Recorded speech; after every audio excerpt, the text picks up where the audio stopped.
Why do some people do so well in life, while so many more do not?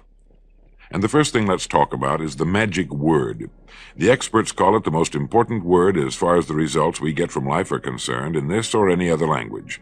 And that word is attitude. It is our attitude toward life which will determine life's attitude toward us. Let's face the fact honestly that we shape our own lives, and the shapes of them will be determined by our attitudes. A person with a poor attitude toward learning, for example, isn't going to learn much until he changes his attitude. If we take the attitude that we cannot do something, we generally will not do it. An attitude of failure, and we're whipped before we start. So we know then that what we receive from life, what we accomplish or fail to accomplish, is due in large measure to our overall attitude. William James of Harvard University put it this way: "The greatest discovery of my generation is that human beings can alter their lives by altering their attitudes of mind."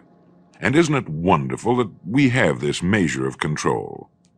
Before we start talking about our attitude toward the world, let's talk about our attitude toward ourselves, since it is the attitude we take toward ourselves which determines our attitude toward the world. Now, right here we come to a rather strange fact. We're so familiar with ourselves, we tend to take ourselves for granted. We tend to minimize the things we can accomplish, the goals we can reach, and for some equally strange reason, believe others can accomplish things in our field which we cannot. There are literally millions of human beings living narrow, darkened, frustrated lives, living defensively, simply because they take a defensive, doubtful attitude toward themselves, and as a result, toward life in general. Many people are suspicious of and oppose change, yet change is the one thing in life on which we can absolutely count. People who stay young all the years of their lives not only welcome change, but see it for what it really is: new opportunity, new chances for further fulfillment. Attitude is a reflection, a result of a person's will.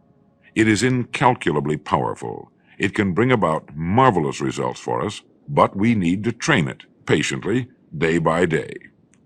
Now let's talk about the attitudes of people who are successful, the top 5% of the people who go sailing through life from one success to another and who, even when they fail at something, shrug it off and head right out again. No matter who the person is or what he does, men and women in sales, business executives, people in all the professions, wives and mothers, students, top people in the armed forces, public servants, men and women in the service of religion, working men and women in all fields of endeavor, wherever you find a person doing an outstanding job and getting outstanding results, you will find a person with the right kind of attitude. These people take the attitude toward themselves that they can accomplish what they set out to accomplish, that there's no good reason on earth why they can't be competent, successful. They have a healthy attitude toward themselves and, as a result, toward life and the things they want to accomplish. And because of this, they achieve some remarkable things, and they come to be called successful, outstanding, brilliant, lucky, and a lot of other things. They're quite frequently no more brilliant or outstanding than the majority of the people by whom they're surrounded. But they did develop the right attitude, and they found their accomplishments not too difficult, and many times surprisingly easy, simply because it seems that so few are really trying, really believe in themselves. Successful people come in all shapes and sizes and in widely varying degrees of intelligence, background, and so on. But they all have one thing in common. They expect more good out of life than bad. They expect to succeed more than they fail. If you want something worthwhile, take the attitude that there are a lot more reasons why you can have it than there are that you cannot, and set out to earn it.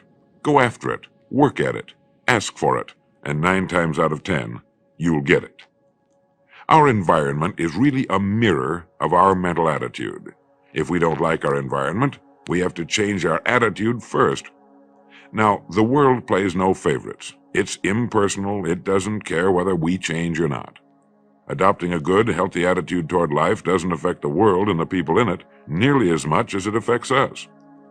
It would be impossible to even estimate the number of jobs which have been lost, the number of promotions missed, the number of sales not made, the number of marriages ruined by poor attitudes.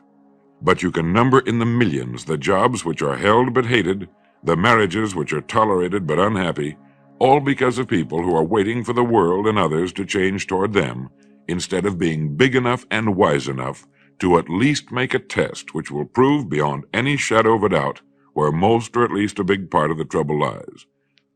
Studies made of the lives of literally thousands of successful people have shown that they radiate confidence, assurance, they expect success, and they get success. You can spot these people by the way they walk, by the way they look and act. You can feel it about them when they enter a room. They may be short and fat, or tall and thin, or any combination in between, but they have about them the attitude of success. Right now, I want you to realize, if you don't already, that in 5 years or less, you can get right to the top of the work you're now doing. I know this, but the important question here is, do you know this? The minute you do know it, you'll have this right attitude I'm talking about. The easiest and most effective means of forming a good attitude habit is to begin to act as though you have a good, positive, expectant attitude toward life. That's right. Begin right now to walk, act, and look as though you belong to this group. If you're already in the top 5%, you'll know what I mean. If you've never tried it, you'll be amazed at what happens.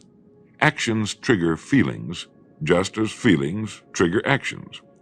Now, let me tell you of a little test you can make which will prove beyond any shadow of a doubt that a good attitude can change a person's life as dramatically as walking from a darkened room into the bright, clear light of day. Not long ago, I read a line which went, "Life is dull only to dull people." This is true, but it also could have read, "Life is interesting only to interesting people," or "Life is successful only to successful people." And what I'm trying to say is that you must first become, mentally, from an attitude standpoint, that which you wish to achieve. A famous restaurateur was being interviewed by a reporter who asked, "When did you become successful?" He replied, "I was successful when I was sleeping on park benches, because I knew what I wanted to do and that I would do it." In short, his attitude had been one of success, of expecting success, long before the material, the tangible rewards of success had been earned. We'll get into this particular phase of Lead the Field in record number 3, A Worthy Destination. But for now, remember that a person must act, look, and because of these things, feel successful before the success he seeks can come. Chances are you know people who seem to be what others call lucky. All kinds of good and wonderful things seem to happen to them, and they give the impression of happily sailing through life, having a wonderful time, and getting more accomplished in a year than most people do in 5. This has been figured out fairly scientifically, and if anyone will conscientiously go about the test I'm going to recommend, and stay with it every day for the next 30 days without fail, that person can join this small, happy, and extremely productive group of people. He'll find himself becoming lucky, as they say, and most of his problems will pretty well take care of themselves. Of this you can be sure. The results will be nothing short of amazing. Now, it makes no difference how good a person's attitude has been in the past. Anything can be improved upon, and it's the small refinements upon something already good that makes it great. So here's the test. For the next 30 days, act toward the world, everything and everyone with whom you come in contact, with the attitude which represents the kind of results you want to achieve. That is, if the result you want is more success in what you're doing, act as though you are already in possession of the success you seek. If you want others to treat you with admiration and respect, treat others with admiration and respect first. Have you ever stopped to think of this? Every human being on earth is the most important human being on earth as far as he or she is concerned. You may never get anyone to admit it, but it's a fact. So for the next 30 days, treat every person with whom you come in contact as the most important person on earth, remembering as you do so that as far as that person is concerned, he is. Now, the reason I say treat everyone in this fashion is mainly because this is the way human beings ought to treat each other, and because it will help you form a habit that will bring you amazing and delightful results for the rest of your life. Have you ever noticed that the higher you go in any organization of value, the nicer the people seem to become? You see, the bigger the person, the easier it is to talk to him, to get along with him, to do business with him. Do you know why? It's because he's got a good attitude, and people with the best attitudes just naturally gravitate toward the top. So for 30 days, act toward others and the world at large in exactly the same manner you want the world and others to act toward you. Treat your wife or husband as the person he or she really is, the most important person in your life. And the same with the children. Carry out into the world each morning for 30 days the kind of attitude you would have if you were the most successful human being on earth. And notice how it quickly develops into an habitual attitude. When a person does this, he should realize he has already placed himself on the road to what he seeks. He is right now in the top 5% of the people in this or any other country. He has prepared the ground and planted the seed. He has made of himself a magnet, an embodiment of that which he seeks. Before metal can be cast into a desired shape, the mold, the expectant receptacle, must first be fashioned. Before a building can be erected, the excavation must be made and the foundation laid. And before a person can achieve the kind of life he wants, he must become that kind of individual. He must think, act, talk, walk, and conduct himself in all of his affairs as would the person he wishes to become. He is then actually that person, and the things that person would have and do will naturally come to him. Almost immediately, a change will be noticed. Irritations that used to frustrate and annoy disappear. When some less informed individual gives you a bad time, stay on the track. When someone cuts in front of you with his car or acts in any other manner that shows his ignorance and lack of courtesy, don't permit yourself to drop to his level. Pity him, for that's what he really deserves. That's the very group a person doesn't want to belong to. And if he acts like them, well, let's face it, he belongs with them. There's nothing in the world that men, women, and children want and need more than the feeling that they're important, that they're needed and respected. They will give their love, their affection, their respect, and their business to the person who fills this need. So the magic word is attitude. And in summing up, a few points to keep in mind. 1. It is our attitude at the beginning of a task which, more than anything else, will affect its successful outcome. 2. It is our attitude toward life which determines life's attitude toward us. 3. We are interdependent. It is impossible to succeed without others, and it is our attitude toward others which will determine their attitude toward us. 4. Before a person can achieve the kind of life he wants, he must become that kind of individual. He must think, act, talk, walk, and conduct himself in all of his affairs as would the person he wishes to become. 5. The higher you go in any organization of value, the better will be the attitudes you'll find. 6. Your mind can hold only one thought at a time, and since there's nothing at all to be gained by being negative, be positive. 7. The deepest craving of human beings is to be needed, to feel important, to be appreciated. Give it to them, and they'll return it to you. 8.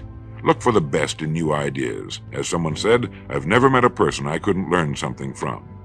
9. Don't waste valuable time broadcasting personal problems. It probably won't help you. It cannot help others. 10. Don't talk about your health unless it's good. 11. Radiate the attitude of well-being, of confidence, of a person who knows where he's going. This will inspire those around you, and you'll find good things will begin happening to you. And 12, lastly, for the next 30 days, treat everyone with whom you come in contact as the most important person on earth. If you'll do this for 30 days, you'll do it for the rest of your life. Remember the words of Walter Dill Scott of Northwestern University.